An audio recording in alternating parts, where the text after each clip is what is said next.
Welcome, everyone. My name is Lori Saltlight. I'm with Indivisible's training team supporting groups and organizers here in the West. And I'm joined by Nina Musavi, who is also with Indivisible. She's the organizer for Southern California. And then Kat Jutras, who is the regional organizer for Nevada, Utah, and Northern Arizona. And Olga Liapis Muzzy, who's my manager, Indivisible's Associate Director of Training, is assisting us in the chat box. So during this session, only Nina and my camera mics will be on. So please make sure to keep your mics muted. Though if you have a question, we're happy to answer questions in the chat box. And at the end, we'll spend some time making sure we have answered all of them. And just to let you know too, these slides will be made available after the bootcamp, and links for tools and websites that we mentioned throughout will be shared in the chat box at the end of this session. All right, next slide. So here's what we'll cover today. We're gonna cover some updates on our Indivisible goals, recap what hosting a digital voter contact event looks like, and since we're doing GOTV, it'll be that focused. And then why GeoTV events, and then talk a little bit about recruiting and getting volunteers and managing them to your GeoTV events. So starting in July, we've run 3 weeks of actions here at Indivisible. I'm wrapping up the third one right now, and we'll begin the last one on October 15th, which coincides nicely with our GOTV efforts. So what have we achieved with our Indivisible goals so far? So since July, we've built a digital voter contact campaign with more than 13 million DVC attempts. 4 million files made in our phone banking program. And while we're not going to talk much about letter writing, I do want to point this really fun fact out. So Vote Forward, as many of you have participated in, has reported that they've had 9 million letters written. And our Indivisible groups have written 1 million of them. So 1 out of every 9 letters that are gonna go out on October 17th have been written by one of you. I think that's just really awesome, and it was a kind of a cool thing to share. So what do we wanna do? What do we need to do to reach out, to reach our goals and achieve all the things we want to do in the next 30 days. So we are at October 3rd. The election is November 3rd. What are we hoping to do? Well, we want to ramp up our volunteer efforts by recruiting more volunteers, give voters information they need to vote safely, and turn out lots of voters. It's okay, Nina, sorry. There we go. Okay, so what is GOTV? We've alluded to it a few times today, getting out the vote, and it's really a unique kind of process. We've never faced an election like this ever. And unlike Raquel, who said, her life, she hasn't experienced much in life, she's younger than I am. I have experienced a lot in life, and this is a lot. So with the pandemic, and let alone the continued attacks by Republicans against our post offices, witnessing their inaction in Congress, and now possibly losing the Supreme Court. It's just a lot. So whether our neighbors are voting in person or voting by mail, we know that we can win if we band together and do the work to get them to vote. So neighbors near and far. Winning in November is the best chance we have at turning this ship around. In our GOTV efforts, through phone banking, text banking, letter writing, we want to focus on these things.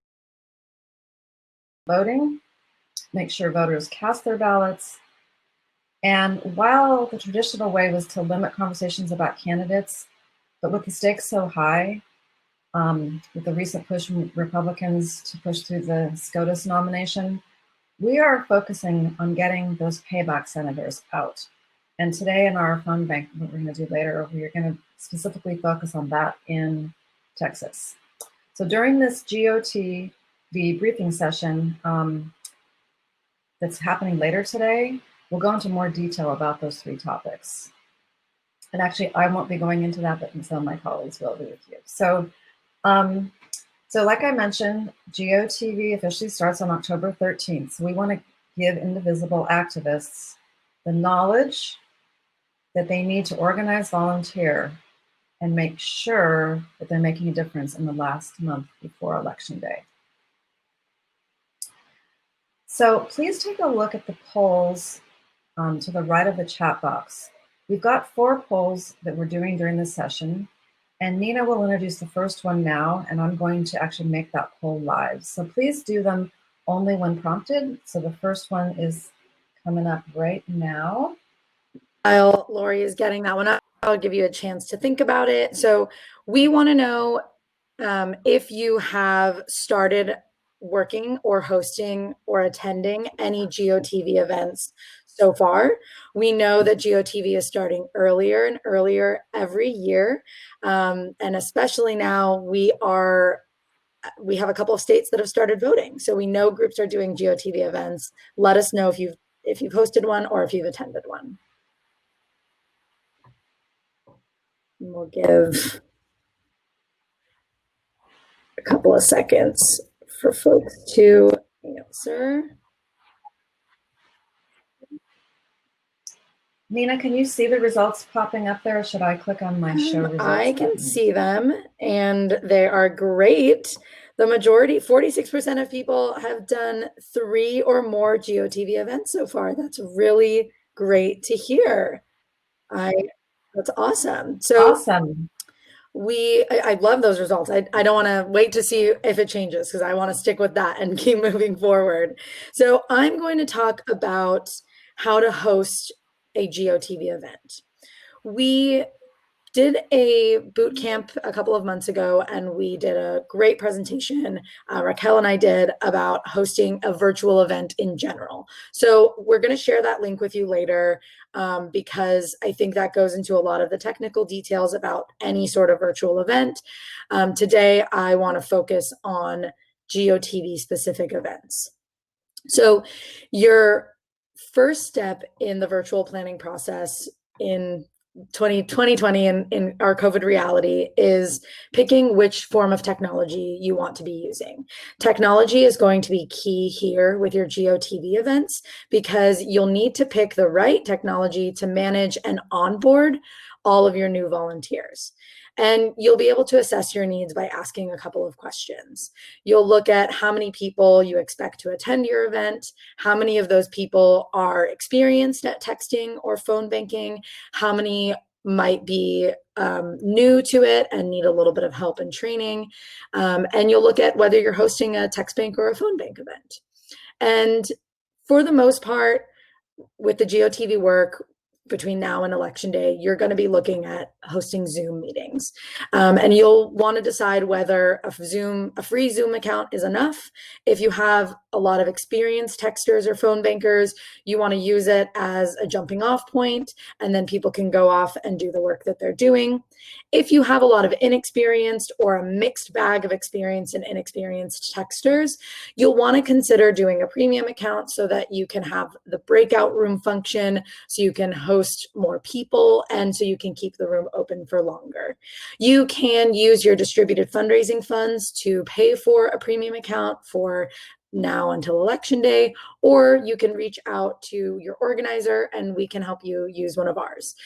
If you're doing a weekly or even more than once a week event for GOTV, you want to consider having your own account. That way you don't have to be coordinating with another person every time you want to set up a Zoom meeting. You're also going to want to delegate roles to either your steering committee, your organizing committee, or your leadership team. There are a couple of key roles you're going to want to fill, and I'm going to list a few, and I'm going to tell you right now, you're probably going to need all of them. First, you want a moderator or a host. This person sets the tone and moves you through the agenda.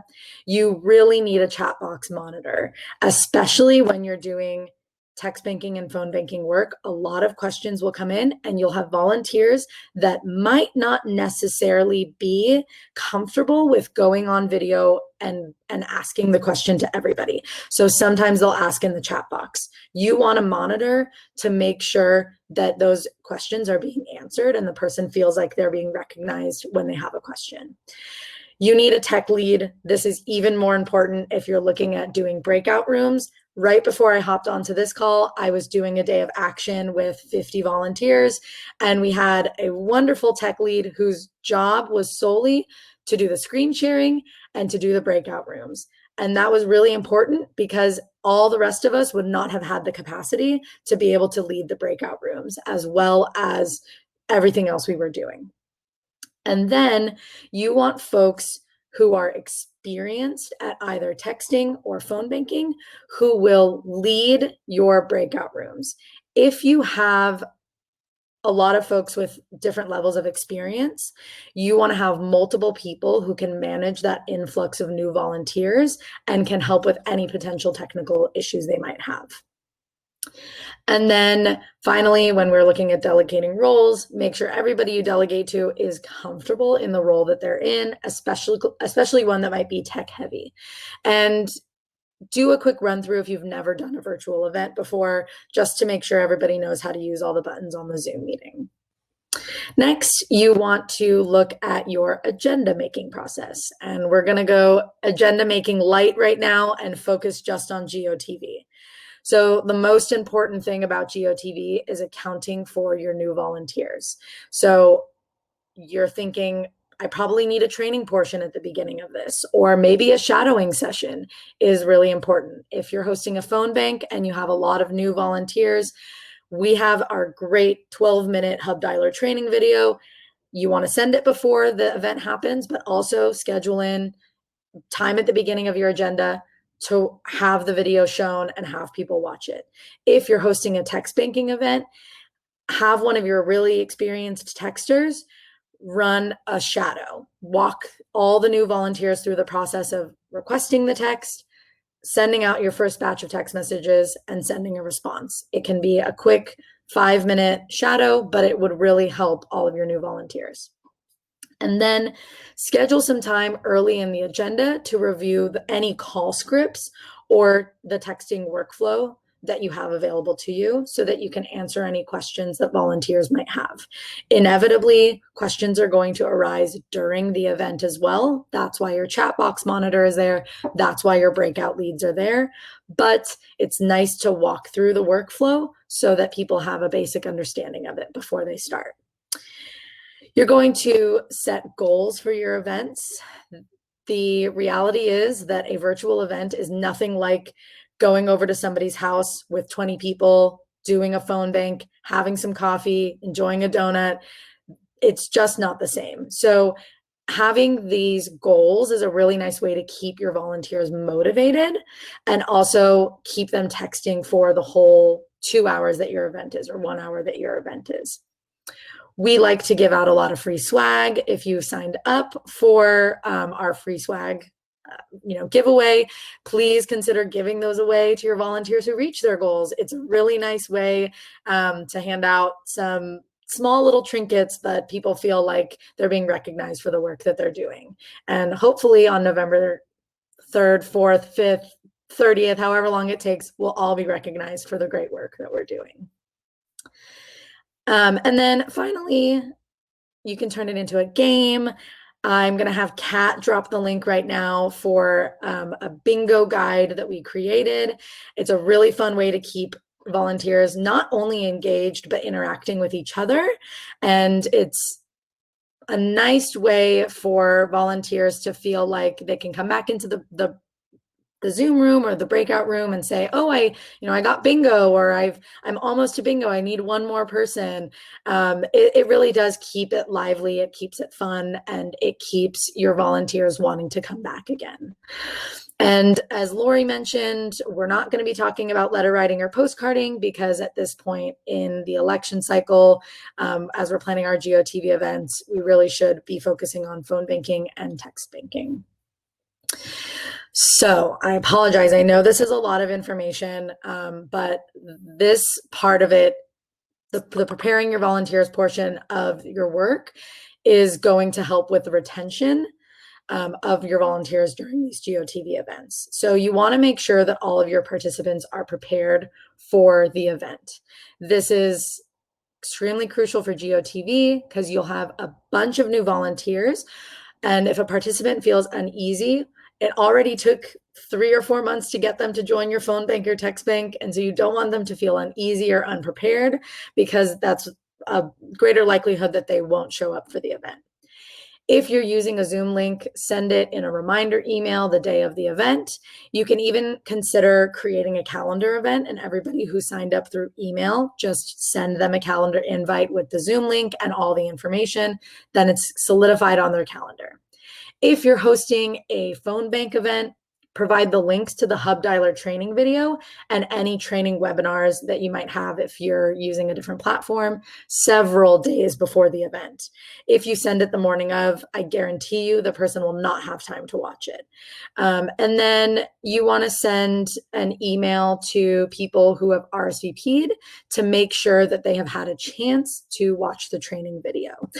If you're hosting a text bank through Indivisible, through our Indivisa texting program, and you've already texted with us, you'll know it's an involved process to get onboarded.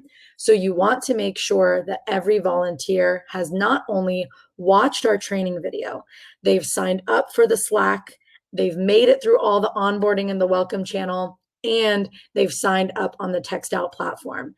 Lori and I have both led training parties for our texting, and I can't even tell you how much it slows the process down if you have even 1 or 2 people who haven't gone through the process yet, because then you have to spend a whole 15-20 minutes going through the process with them, and you have 20 texters who are not able to get going yet. And then check in with them to make sure that they've actually done it before they come to your Zoom texting party, and really stress to folks that they cannot text with you at your Zoom texting party until you've done it. And then finally, the preparation before, if you have access to the call script that you're using for your phone bank or the texting workflow that you'd be using for the text bank, send it to volunteers ahead of time. A good chunk of them are not going to take a look at it, but some of them will. And if they read through it at least once before they start texting, they'll be comfortable with the language, and they'll be comfortable enough that it sounds natural when they're talking to voters and it doesn't sound like they're reading from a script. And I want to stress that making sure that volunteers are feeling prepared doesn't stop when you open the Zoom room. That preparation continues on throughout the event. So your volunteers are going to have questions along the way. The question could be technical, like how do I request more texts? It could be substantive, like how should I respond to this voter? You want to be prepared for all of those questions, especially when you're looking at a phone banking script or a text banking script. The script options might not always account for every possible question that a texter will ask. So you want to have a list of resource links available. For example, where is my ballot? Where can I drop off my ballot? So you want to have a link that has ballot drop box locations in that county, a link to the campaign website if you're texting for a specific candidate. We've had people ask, how can I get a lawn sign? We don't work for the campaign, but we can get you the link to the campaign website, and that should help direct them. If you have seasoned members on your steering committee who have texted or called through our programs before, ask them to help put together a short list of answers to common questions that they have had. I can tell you, if they've texted even a couple of times, they've had every possible question you could get. So you really want to lean on them for that work. I'm going to go to Lori now, and she's going to ask your second poll question. Yeah, thanks, Nina. And before I do that, I want to acknowledge the big question that Flo posted a few minutes ago about recruitment, and a few of you also sort of weighed in that was an important question for you too. And thanks, Kat, for your answer. We are going to spend a little bit more time at the end towards the end of this session addressing recruitment, and I have a little bit more to share with a fun fact that might actually help encourage people to want to do phone banking more. So stay tuned for that. But in the meantime, the next poll has been open. The question is, have you identified the tech guru in your group who will help you host your GOTV event? So some of you have already done some of that, so you probably already have someone lined up. But new people, do you have someone in mind who you might use as your tech guru? So go ahead and answer that poll question. Let's see where we land there.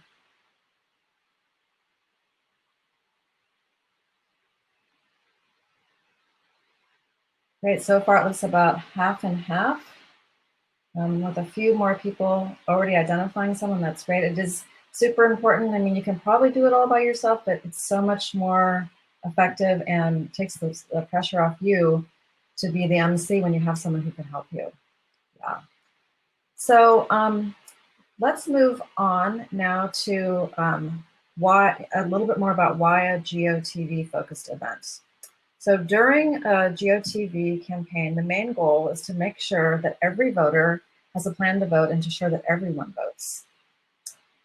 During your event, next slide, Nina. Oh, wait just a sec.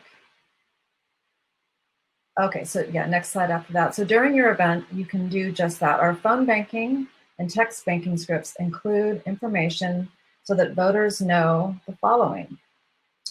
First, voters need to know sure that they are registered.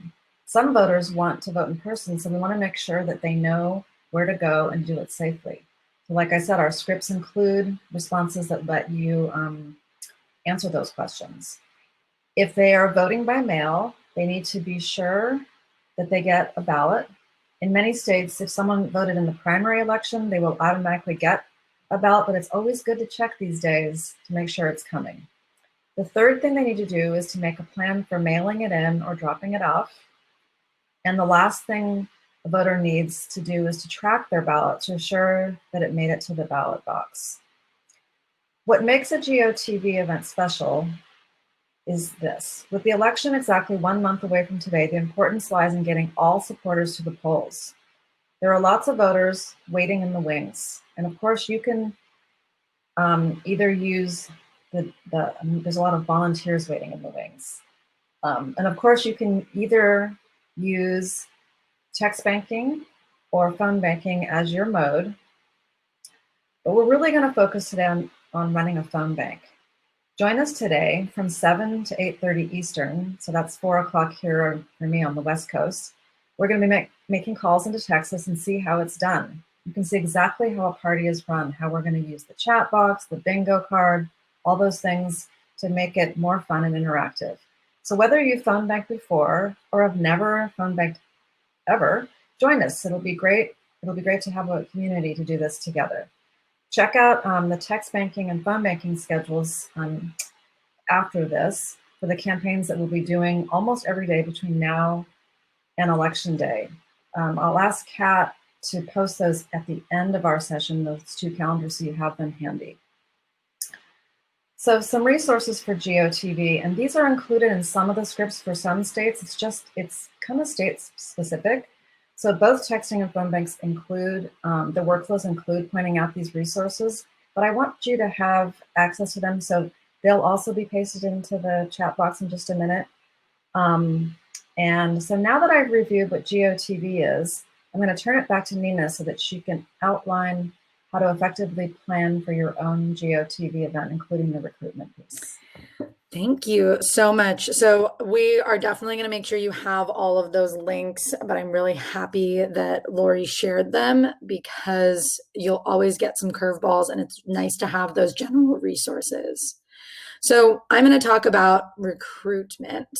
One of the most important aspects of any meeting, whether it's in person or virtual, whether it's just your general meeting or a GOTV event, is recruitment.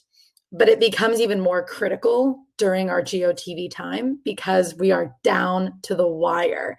The situation is urgent enough that people who have said, I'll volunteer before the election, need to start acting on those promises. So I want to talk about the aggressiveness that you have to use when you're recruiting for GOTV. And I'm going to give a top line phrase that just think about it whenever you're doing your GOTV recruitment, and that's be annoying. If you feel like you're being too annoying, you're probably not being annoying enough, because it's so urgent that you have to just let all of your social norms go out the window of not wanting to bother people with too many emails, and send the follow-up email, send the follow-up text message. So you want to start with all of your normal recruitment tactics that you would use. And we did have a recruitment session at our last boot camps. So we'll also give you that link at the end as well. And in the follow-up resources, so you can dive more into basic recruitment tactics. That's Facebook, our indivisible map, the email list, and whatever other tactics you use. But when we're looking at recruitment for GOTV, you want to take it a step further. If you normally send one email, send multiple follow-up emails to make sure the person knows, oh, this is the date of the event, or this is the link that I need, or this is the time. If you normally just reach out over email, but you have cell phone numbers and home phone numbers for your members and for volunteers, reach out via a text message or a phone call. It's much harder for somebody to flake out if they've given you a verbal commitment. And then really, this is the time where you're going to cash in on the promises from your group members to phone bank or text bank before the election, and promises from group members who said they would bring a friend to volunteer at your next phone bank or text bank. And again, be aggressive, be annoying. If you think you're being too annoying, don't let up and double down on your efforts. It's a really critical step when we look at GOTV recruitment versus regular recruitment, because you have a larger pool of volunteers available to you than normal times, because again, people are feeling like it's down to the wire and they have to get this work done and they want to be involved in it. That sense of urgency is going to be a good thing for you because it opens up a pool of volunteers. But you want to ask yourself some key questions on how to tap in to that new volunteer pool and how to manage that new volunteer pool. So like I mentioned, using new recruitment tactics or doubling down on them is a really important way to get more volunteers. Another important thing to do, and this is, again, GOTV specific, partner with your neighboring indivisible groups to tap into more activists and more volunteers. Every group across the country doesn't have the capacity to plan an event of their own, but every group has members who want to volunteer.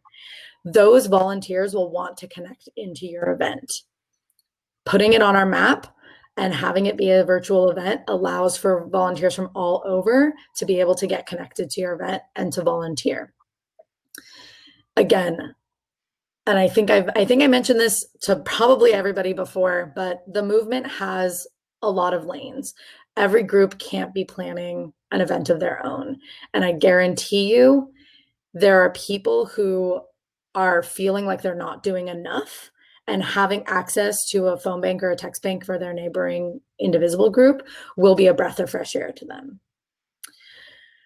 So the GOTV work that we're going to be doing is a little bit different than non-GOTV work. And so recruitment is a little bit different because you're able to tap into volunteers who don't necessarily feel comfortable making phone calls or sending texts for a specific candidate, because they don't feel comfortable answering questions about the candidate's policies or issues.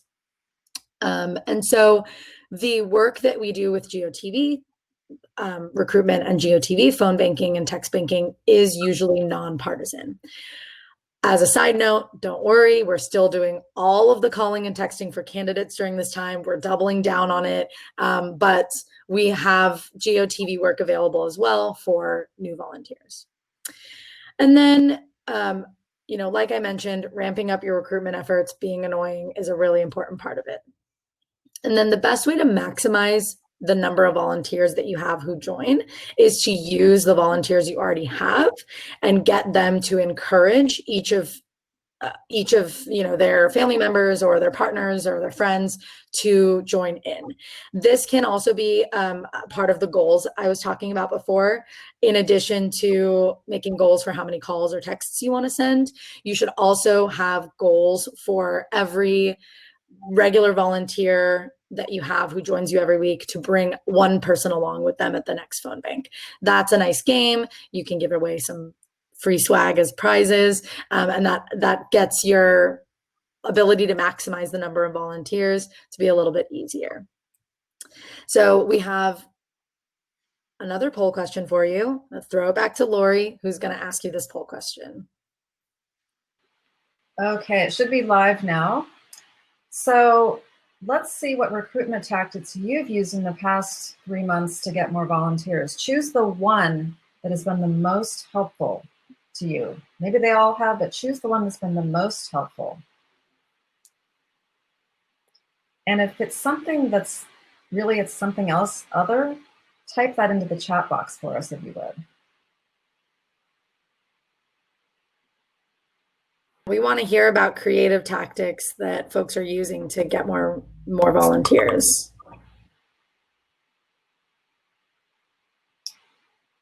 Okay, it looks like we only have a few people voting. It'd be great to get a few more votes in there. And even if you haven't recruited for the last few months, maybe just overall, what do you think is the best recruiting tool out there that would help you get more volunteers to your event? It's looking like it's neck and neck between Facebook and including it in your weekly or monthly newsletter. Yeah, so I am going to pop back to the chat box in just a minute to see what the other choice might be. And I see that there's not very many votes for making phone calls. And as I've come more into this work, I realize that those phone calls are probably the most important recruitment tool that you're going to have. Because if you can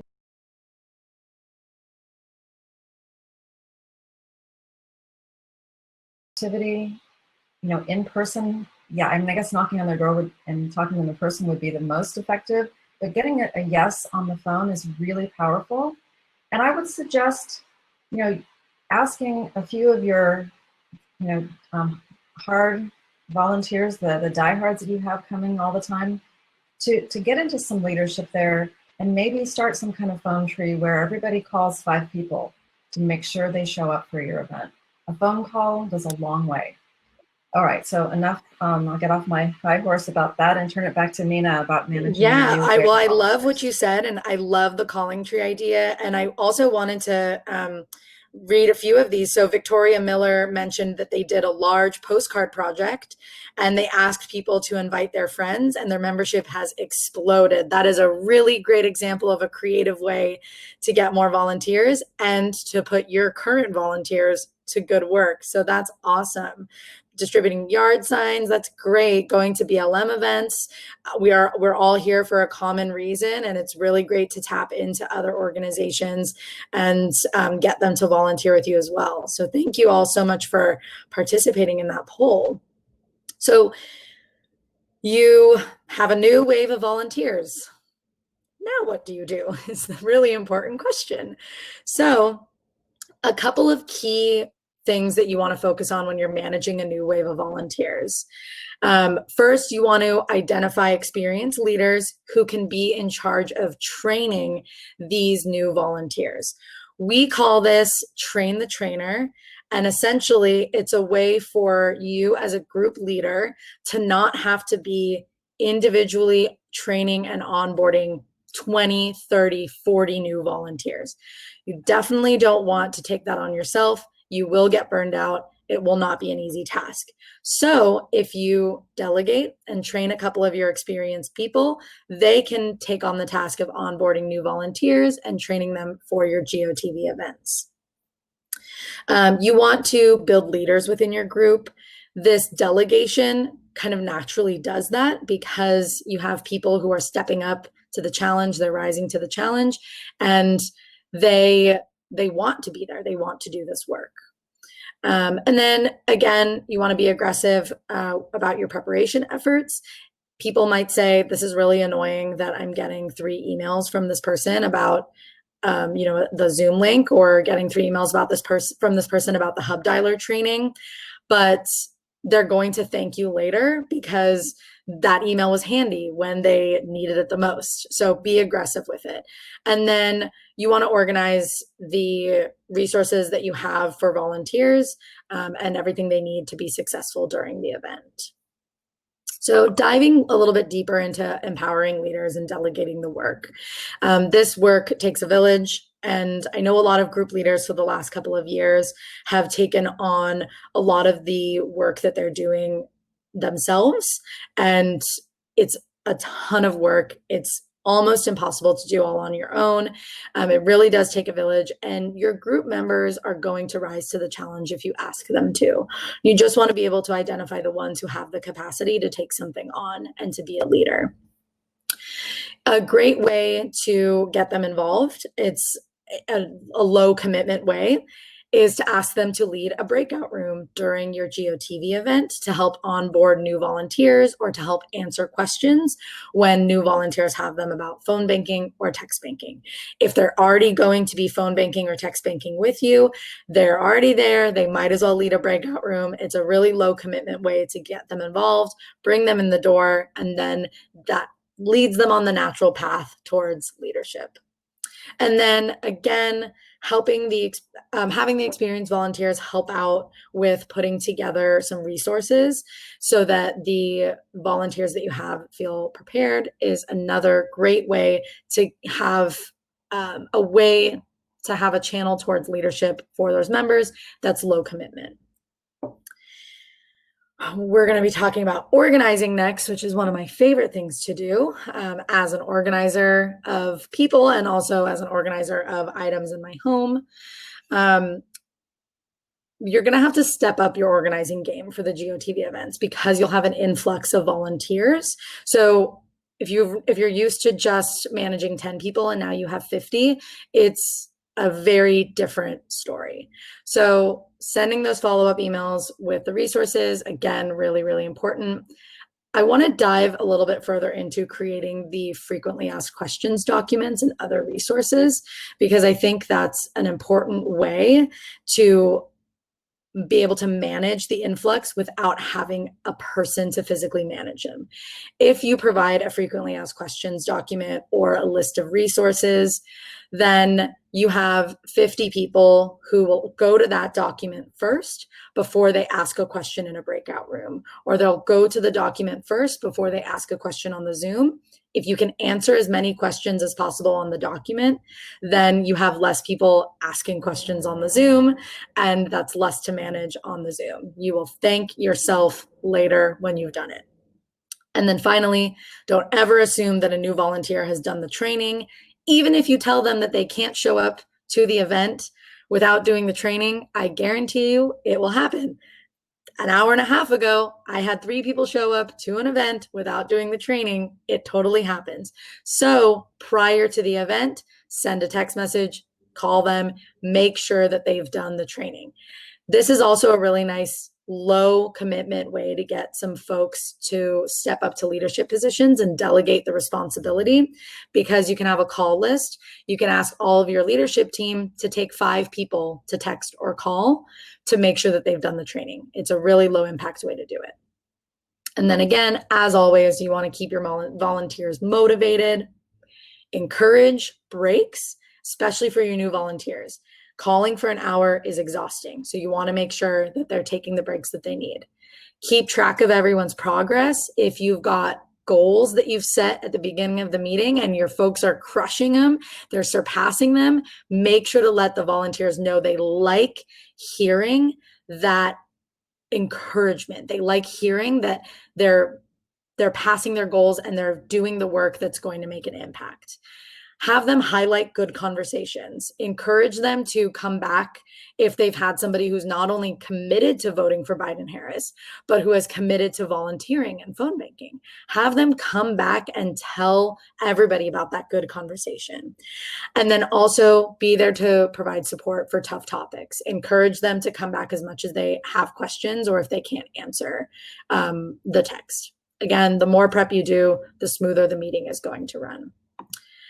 And we have our last poll question for the session, and I'm passing it back off to Lori.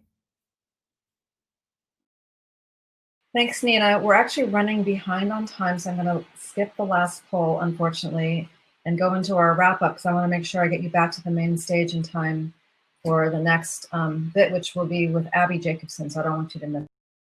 So as we wrap up, I want to remind you that we've got our phone bank after the boot camp today. It will be a fun way to put your phone banking skills into play, and we'll do some bingo and chatting in the chat box, and that'll be a great way to support each other and celebrate successes. If not, if you are a novice phone banker, we've got another session called Phone Banking for Novices, and there'll be a 20-minute training first, and then you can join us for all the fun afterwards. So another reminder is to check the phone banking calendar, the one that Kat posted a little earlier, and figure out a way to commit to hosting a Geo TV event soon or joining another one. Here's that voter information I talked about earlier. So the voter.org and the iwillvote.com and the 24/7 DNC voter hotline. So I'll wait for Kat to catch up there because I know it was a lot that I just asked her to post there.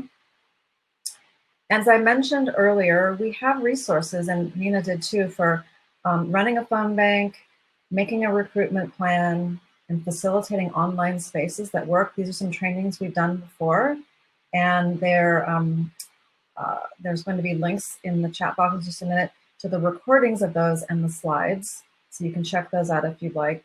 So you might want to do a big copy and paste to some document right now on your computer so you have all this information right away. And the bingo card again, but I think that got posted earlier. So before we wrap up, we do have about 3 minutes to make sure that all of our questions got answered. I haven't been paying that close attention to the chat box, just here and there. So I'm going to lean on Kat to let us know if there are any questions that we need answered.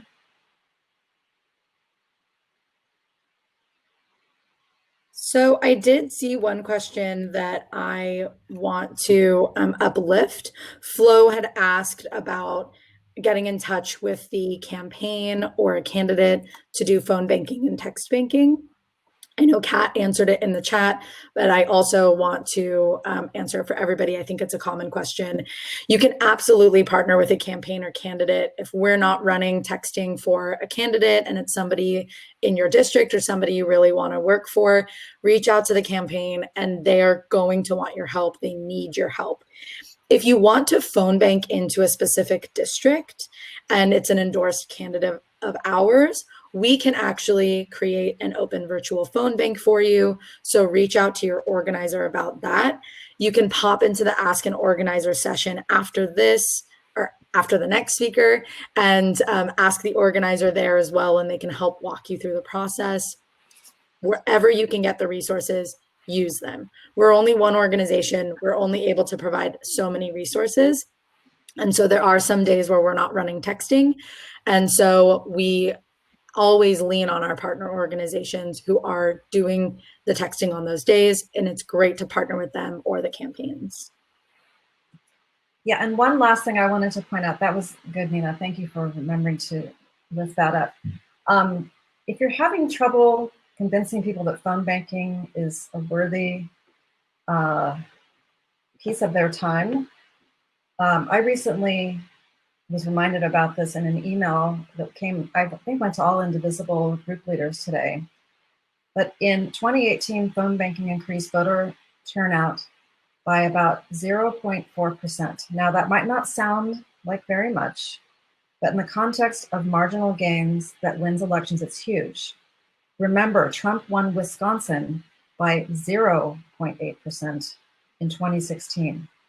So if we can double down, triple down on that 0.4% in many states, then we've really done some great work there. I'm pasting just what I've read right now into the chat box. You're a visual person, you want to read that, here it is.